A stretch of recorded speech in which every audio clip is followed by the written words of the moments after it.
You know, I'm a farm kid from Iowa, and I grew up in love with big trucks and big tractors and machinery.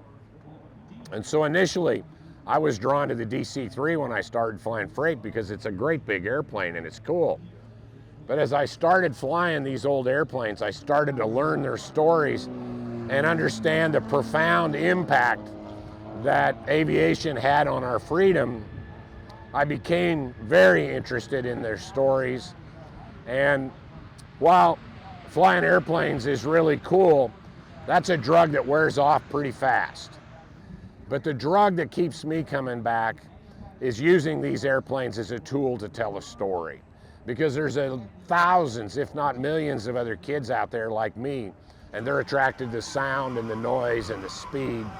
And we can use this airplane as a hook, if you will, or a tool to tell a story.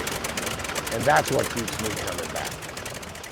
The Golden Age racing story is that in 1930s, the fastest airplanes on Earth were being flown by private individuals, being built in garages on very small budgets.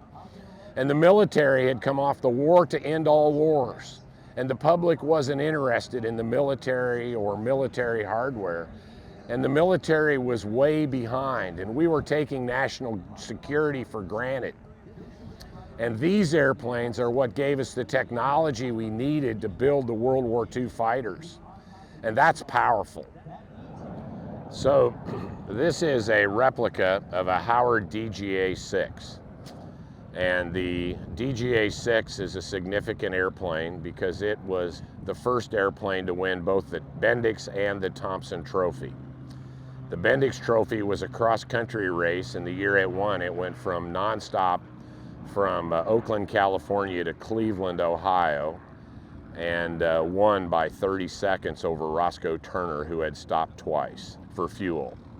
The original Mister Mulligan was finished in 34 with the intention of flying it in the 34 races, but on the way to the West Coast, they went to 21,000 feet, got hypoxic, and I believe they lost control of the airplane and finally landed it out in the West somewhere, but they were so hypoxic that they wrecked it on landing. So that squelched their chances for 34. They went back and rebuilt the airplane for the 35 races.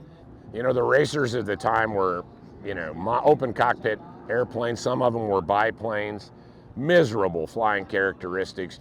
And here we've got an airplane with very, very, I wouldn't say docile, but very reasonable flying characteristics, a cabin type monoplane. You know, this went on to be what the future of aviation was. So it's a very historic airplane. And in, I believe it was 36, Harold was flying it with his wife on the way out west and had a propeller blade separation, and they crashed the airplane. They both lived. They were beat up pretty bad, but they both lived. And that was the end of the original Mister Mulligan.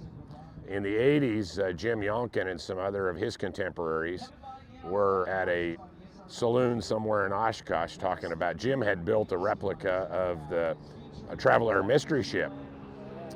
And I think it was probably on a dare under the influence of a couple of adult beverages that Jim took the challenge. And if you know Jim Yonkin, he was stubborn enough that once he said he was going to do something, there was nothing that was going to stop him.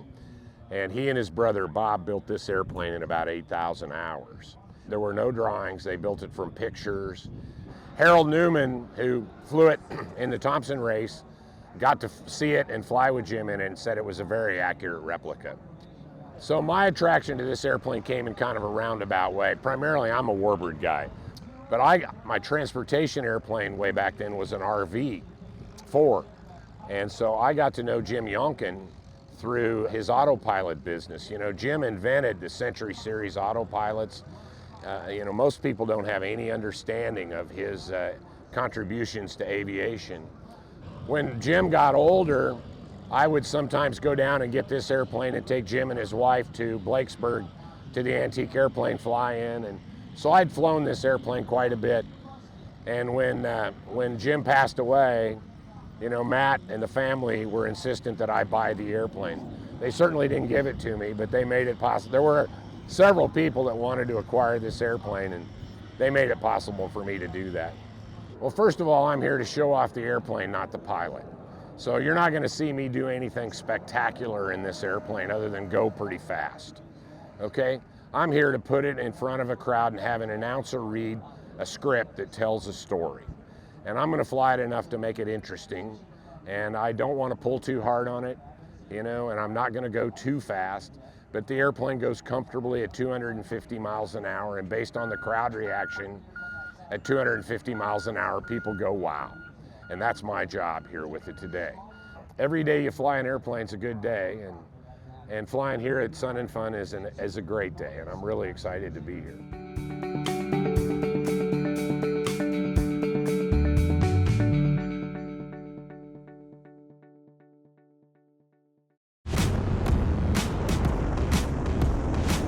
Flying is my entire life. It's all that I've ever known.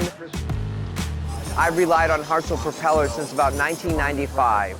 Hartzell means much more than a propeller. It's a relationship.